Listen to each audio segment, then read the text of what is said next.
I talked about the fact that there are some things you can't measure. You can't measure the heart. You can measure the IQ.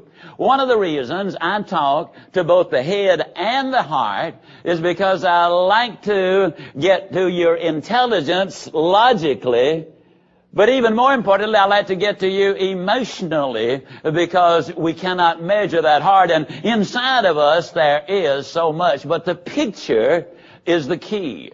The picture I had of myself always was I'm a little guy from a little town who will struggle all of his life.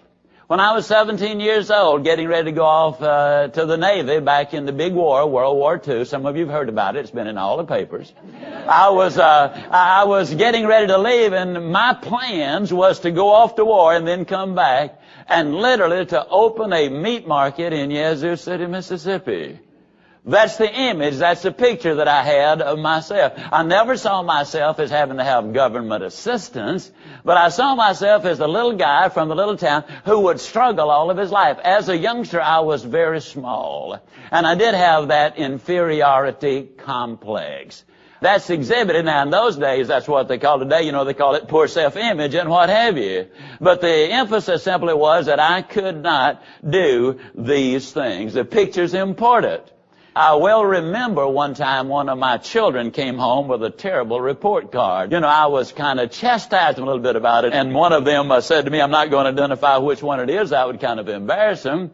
But a big smile came out of this particular child's face and said, well, Dad, let me ask you, do you think this is heredity or environment? And you know, there's something that can be said for both. Now, my environment as a youngster was a depression environment. Survival was the issue of the day. Many of you, as you listen to this tape, are in a survival mode. We want to move from survival first to stability, and from stability to success, and from success to significance. That is the purpose, but that's going to take growth. And growth is a lifetime prospect. Now, I want to differentiate between personal growth and self-fulfillment. Self-fulfillment is that part of life that says, hooray for me, to heck with you. I'm going to win through intimidation if I have to, but I'm going to do it my way, and I'm going to look out for number one. Self-fulfillment is that individual, and I can perhaps represent them or epitomize them in the world of athletics. It's the individual who becomes a bodybuilder. Now, please understand that there are exceptions to every rule, and I want that to be made clear. But the typical bodybuilder spends an awful lot of time building those muscles, and then an inordinate amount of time getting in front of the mirror and admiring their handiwork.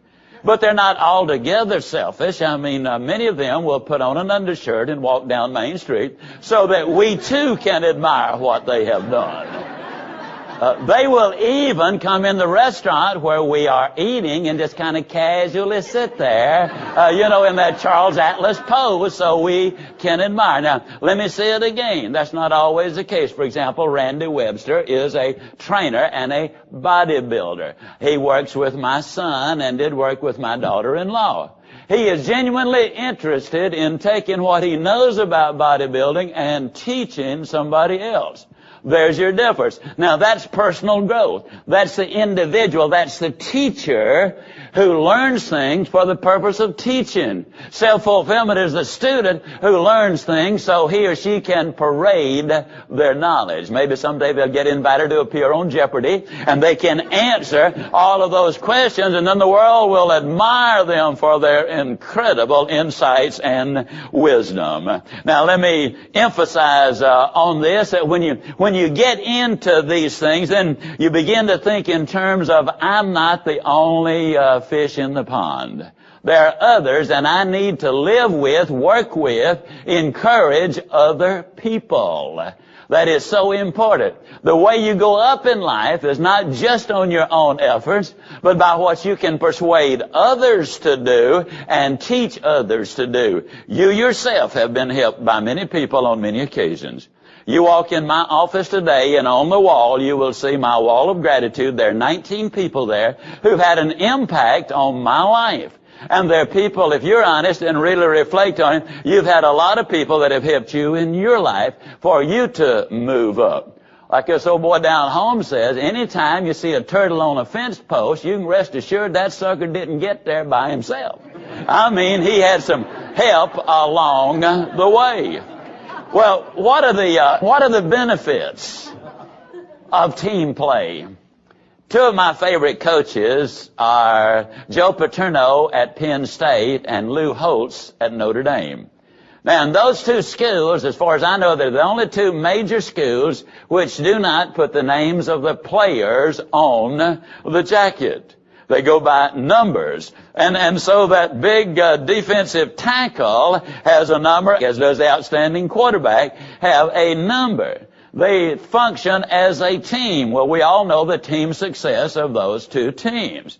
You know, I say, well, now that's pretty good for the team. As a matter of fact, that's real good for the team to sacrifice yourself. Joe Paterno, for example, if one of his guys, a wide receiver, a running back, a fullback, runs for a touchdown and does all those hysterics or whatever they call them, in the end zone, you know, throwing the ball up in the stands or throwing it over the goalpost or doing some of those silly dances, he might as well just head for the bench because he is now officially out of the game. Paterno requires that they simply hand the ball to one of the officials, run back to the huddle and say, congratulations, fellas, every last one of you did your job. And so the team was able to score. Now, what impact does this have on the individual? Well, you check the records in the NFL, and you will discover that for many years, both Notre Dame and Penn State have been at the top or real close to the top, certainly within the top 5 of the teams that send players to the NFL. You see, you got to have the individual talent and ability, but you need to function in there as part of the team. I can tell you that one sour apple in a company can have a tremendously detrimental effect on the rest of the team. And so this team play, this concept becomes extraordinarily important. Now, as this personal growth concept unfolds, let me tell you, first of all, it is a lifetime concept. 58% of all of the people in our society, when they finish their formal education, never read another meaningful book. On the contrary, those who make who's who read an average of 20 books a year. At the end of 5 years, one has read 100 books, gotten incredible additional information, stayed current and up to date, and is in a growth mode. And when you're growing, you check your attitude. When you're learning things, that's when you are most excited. In companies where they teach concepts and philosophies and people are growing, their rate of turnover is dramatically less than those who do not. Now, Fortune magazine ran an article, Merck & Company, which for 9 years was voted the #1 company, most desirable place in America to work.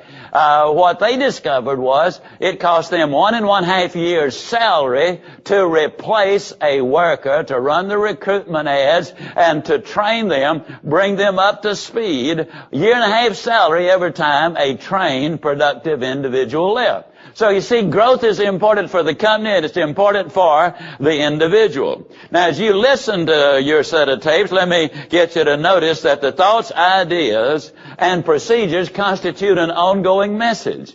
I do not necessarily finish a message on one particular tape.